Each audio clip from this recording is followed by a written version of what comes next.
మోకాల నొప్పులకు ఎటువంటి సర్జరీ లేకుండా ఎపియాన్ పెయిన్ క్లినిక్ అందిస్తున్న అత్యాధునిక చికిత్స. Welcome to our channel. నేను మీ నవీన్. ప్రస్తుతం మనతో ప్రముఖ orthopaedic surgeon doctor Rajesh Sunkar గారు ఉన్నారు. సార్ నమస్తే అండి. నమస్కారం సార్, నాకు కొన్ని డౌట్స్ ఉన్నాయి సార్. ఏంటంటే మోకాల నొప్పులు ఉన్న వాళ్ళు ఎట్లాంటి ఫుడ్ తీసుకోవాలి, ఎట్లాంటి ఫుడ్ తీసుకోకూడదు అనేసి. సో కొద్దిమంది అంటూ ఉంటారు పులుపు పదార్థాలు తినకూడదు, అదేవిధంగా గోంగూర లాంటివి తినకూడదు అంటారు. అది ఎంతవరకు నిజం అని చెప్పేసి మీతో డిస్కస్ చేసినప్పుడు లేదు నవీన్ డైరెక్ట్గా వచ్చేసాయి, ఇది చాలామంది అడుగుద్దాం అన్నారు, మనం ఒక అవేర్నెస్ తీసుకుని వద్దాం అని చెప్పేసి అన్నారు. First of all thank you అండి. సో ఏంటి సార్, ఎట్లాంటి ఫుడ్ తీసుకోవాలి? మోకాల నొప్పులు రాకుండా ఉండాలంటే ఎట్లా తీసుకోవాలి, వచ్చిన వాళ్ళు ఎట్లాంటి ఫుడ్ తీసుకోవాలి? నిజం. హలో అండి, ఇది చాలా మోస్ట్ కామన్ క్వశ్చన్ అనమాట. ఎందుకంటే అందరూ ఏం చెప్తారంటే చాలా వరకు ట్యాబ్లెట్స్ ఇచ్చి ఇవి వాడండి తగ్గిపోతాయి, ఆ ట్యాబ్లెట్ వాడితే గుజ్జు పెడుతుందని చెప్తారు. కానీ లైఫ్ స్టైల్ చేంజెస్ అనేవి చాలా తక్కువ అవేర్నెస్ ఉంది మనకి. ఈ లైఫ్ స్టైల్ చేంజెస్ గురించి, ఫుడ్ చేంజెస్ గురించి నేను మీకు క్లియర్గా ఎక్స్ప్లెయిన్ చేస్తాను. ఇప్పుడు చూస్తే మనకి మోకాలు నొప్పులు ఏమంటారంటే ఆస్టియో ఆర్థరైటిస్. అర్థమవుతుందా? ఇందులోనే పెద్ద లొసుగుంది. ఐటిస్ అంటే ఏంటంటే ఇన్ఫ్లమేషన్ అనమాట. ఓకేనా? యాక్చువల్గా ఇది ఇన్ఫ్లమేటరీ డిసీజ్ కాదు. సో ఇది ఒక మిస్నోమర్ అనమాట. ఇదేంటంటే డీజనరేటివ్ డిసీజ్ అంటారు. అంటే ఎక్కువ వాడడం వల్ల బరువు ఎక్కువ పడడం వల్ల అరిగిపోయే డిసీజ్ని దీన్ని డీజనరేటివ్ డిసీజ్ అంటారు. సో ఇందాక నువ్వేమన్నావు అంటే దీంట్లో పులుపు పదార్థాలు తినకూడదు అని అంటారని అన్నాడు కదా. మోస్ట్గా దీంట్లో మనకు కావాల్సినవి ఏంటంటే, ఇది ఎందుకు వస్తుందంటే సైనోవియం కార్టిలేజ్ ఈ రెండు డౌన్ అయిపోవడం వల్ల ఈ ప్రాబ్లం అనేది మనకి వస్తుంది అనమాట. Okay okay. సో దీన్ని పెంచే ఆహారం ఏంటి అనేది మనం తెలుసుకుందాం ఇప్పుడు. ఫుడ్ లోపల కావాల్సిన main important thing sulforaphanes and antioxidants. Okay. ఇవి ఎందుకు ఉపయోగపడతాయి? ఇప్పుడు మనం చూసుకుంటే ఇది జాయింట్ కదా. ఎస్. దీని లోపల నుంచి కార్టిలేజ్ లోపల, ఇది కార్టిలేజ్ అనమాట. ఈ ఎడ్జెస్ కార్టిలేజ్ అంటాం.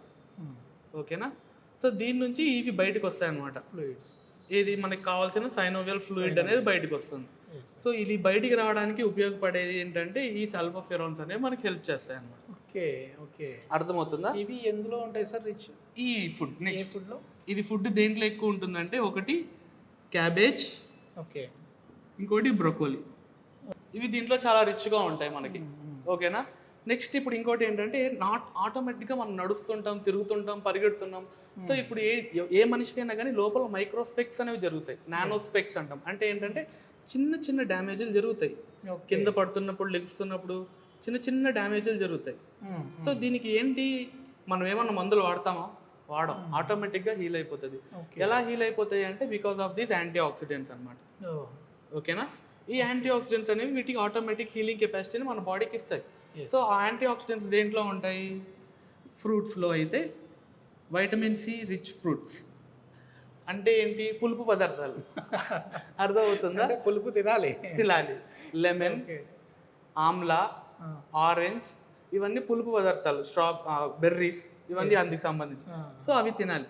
దీంతో పాటు చాలా మందికి మరి మనకి నాన్ వెజ్ ప్రియులు ఉంటారు కదా, వాళ్ళకి లేకపోతే ఎలాగా? నాన్ వెజ్ వాళ్ళకి ఏంటంటే ఫిష్ ఫుడ్స్. అందులో మెయిన్గా సాల్మన్ రిచ్ ఫుడ్స్ అంట, సాల్మన్ ఆయిల్స్ అంటాం. Okay okay. ఓకేనా? omega-3 ఫ్యాటీ యాసిడ్స్ ఉంటాయి ఇందులో. omega-3 fatty acids. ఇంకొకరు చాలా మంది సార్ పాలు తాగొచ్చా, లేకుంటే పాల వల్ల బోన్ స్ట్రెంత్ వస్తుంది అంటారు. కానీ పాలు తాగొచ్చు. ఎప్పుడు అంటే దాని లోపల ఫ్యాట్ ఉండకూడదు, తక్కువ మోతాదులో ఉండాలి. ఇంకోటి చీజ్ అనేది తక్కువ మోతాదులో ఉండాలి. ఇవన్నీ ఎప్పుడైతే తక్కువ మోతాదులో ఉంటాయో ఆటోమేటిక్గా మన బాడీకి, మన జాయింట్స్కి చాలా మంచి గ్రిప్ ఉంటుంది. సో ఇవి ఫుడ్ యాక్టివిటీస్ మనం తీసుకోవాలి. డౌట్ అండి, చెప్పండి. గోంగూర తినొచ్చా తినకూడదా అండి? గోంగూర ఎంత కావాలన్నా తినచ్చు. గోంగూర చికెన్ తినొచ్చు, గోంగూర మటన్ తినొచ్చు, గోంగూర బిర్యానీ తినొచ్చు, అన్ని తినొచ్చు. అట్లా ఇంకోటి ఏంటంటే మనకి బ్రేక్ఫాస్ట్కి అయితే మీరు ఓట్స్ తినొచ్చు, బ్రౌన్ రైస్ తినొచ్చు. ఓకే. మధ్యాహ్నం పూటకైతే సెరల్స్ తినొచ్చు. సో ఆల్ దీస్ విల్ ఏం చేస్తాయంటే మన బాడీ లోపల ఈ జాయింట్ని రిపేర్ అండ్ రీజనరేషన్, డ్యామేజ్ జరుగుతుండే దాన్ని రిపేర్ చేస్తాయి. అలాగే ఏదైతే మన ఫ్లూయిడ్ డౌన్ అయిపోతుందో దాన్ని రీజనరేట్ చేస్తాయి. సో ఇదంతా మనకి ఏంటంటే ఆహార అలవాట్లు. మంచి ఆహారం తీసుకోండి. మొత్తం మీద చాలా మందికి ఉన్న డౌట్, నాకున్న డౌట్ మొత్తం అన్ని ఎక్స్ప్రెస్ చేసేసారు, మీరు అయితే చెప్పేశారు. కానీ ఎట్లాంటి ఫుడ్ తీసుకోకూడదండి ఇప్పుడు పెయిన్? ఎట్లాంటి ఫుడ్ తీసుకుంటే మోకాళ్ళ నొప్పులు ఇంకా ఎక్కువ అవుతాయి? ఆశ్చర్యం ఏంటంటే ఇవి లేకుండా మనిషి బతకట్లేదు ఇప్పుడు. ఇవి తీసుకున్నా బతకట్లేదు, ఇవి తీసుకోకుండా బతకలేకపోతున్నాడు. ఇది మొత్తం మీద అయితే తినకూడని పదార్థాలు ఇవి, తినాల్సినవి ఏంటి అనేది అయితే చెప్పేశారు. సో ఎట్లాంటి జాగ్రత్తలు తీసుకోవాలి సార్? అంటే మామూలుగా నీ పెయిన్ ఉన్న వాళ్ళు అసలు కూర్చోకూడదు, నడవకూడదు, ఎక్కువ నడిచినా కూడా ఇబ్బంది అని అంటూ ఉంటారు కదా. ఎక్కువ నడవడం వల్ల మోకాళ్ళ నొప్పులు వస్తూ ఉన్నాయా, అసలు నడవకపోవడం వల్ల వస్తూ ఉన్నాయా? ఎస్ చూడండి, ఆర్థో అంటే ఏంటి? Life is a moment for life. మనం నడిస్తే మనకి జీవితంలో మూమెంట్ అనేది చాలా ఇంపార్టెంట్, ఓకేనా? సో మనం ఖచ్చితంగా ఈ మూమెంట్ ఫంక్షన్ పెంచితే ఆటోమేటిక్గా మన మజిల్స్ కూడా బాగా, బాడీ కూడా ఫంక్షనింగ్ బాగా ఎక్కువ ఉంటుంది అన్నమాట. సో మనిషి అనేవాడు ఖచ్చితంగా నడవాలి. ఇప్పుడు మన జాబ్లు ఉన్నా కానీ ఎవ్రీ హాఫ్ అన్ అవర్కి లేకుంటే ఎవ్రీ 1 అవర్కి లేచి నడవండి. ఎందుకు అంటే ఎంగేజ్ వాళ్ళకి చెప్తున్నాం ఇది. ముసలి వాళ్ళకి ఏంటంటే ప్రాబ్లము, వాళ్ళు నడిస్తే నొప్పులు వస్తాయి. ఎందుకు అంటే వాళ్ళ జాయింట్ ఆల్రెడీ డ్యామేజ్ అయిపోతూ వచ్చింటుంది. అప్పుడు వాళ్ళు చేయాల్సింది ఏంటంటే కూర్చొని చేసే వ్యాయామాలు చాలా ఉంటాయి, అది వాళ్ళు చేయాలి. వాళ్ళకి అలా చెప్పాం కదా అని మేము కూడా కూర్చొని చేస్తామంటే కూర్చొని చెయ్యొచ్చు, కానీ అలాగే కూర్చొని ఉండకూడదు. అర్థమవుతుంది? మూమెంట్ అనేది ఇవ్వాలి ఖచ్చితంగా. ఎంత మూమెంట్ చేస్తే ఆటోమేటిక్గా ఇప్పుడు ఇలా అంటున్నానంటే అర్థం ఏంటంటే ఈ కండ కాంట్రాక్ట్ అవుతుంది, ఈ కండ కూడా కాంట్రాక్టే అవుతుంది. సో ఈ రెండింటి వల్ల ఏమవుతుందంటే ఒక ఎలక్ట్రిక్ సర్క్యూట్ అనేది బోన్కి పాస్ అవుతుంది.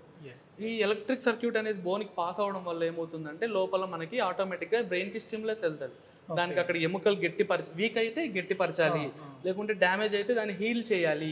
ఇలాంటివన్నీ ఏంటంటే కేవలం ఒక స్పందన, ఆ స్పందన మనలో ఉంటేనే ఆ జాయింట్కి హెల్తీగా ఉంటుంది. ఓకే, చాలా మంచి ఇన్ఫర్మేషన్ సార్. నిజంగా ఏంటంటే ప్రతి ఒక్కరికి ఉపయోగపడే వీడియో ఇది. కొన్ని అపోహలు అయితే ఉంటాయి కదా, అవే నేను ఇప్పుడు డాక్టర్ గారితో ఫోన్లో డిస్కస్ చేశాను. లేదు మనం అందరికీ అర్థమయ్యే విధంగా చేద్దాం నవీన్ అని చెప్పేసి అన్నారు. ఇది ప్రతి ఒక్కరికి యూజ్ఫుల్ అనుకుంటాను. మీకు యూజ్ అయితే 10 మందికి రీచ్ అయ్యేలా వీడియోని అయితే షేర్ చేయండి. Thank you sir. Thank you so much. Thank you mister Naveen గారు.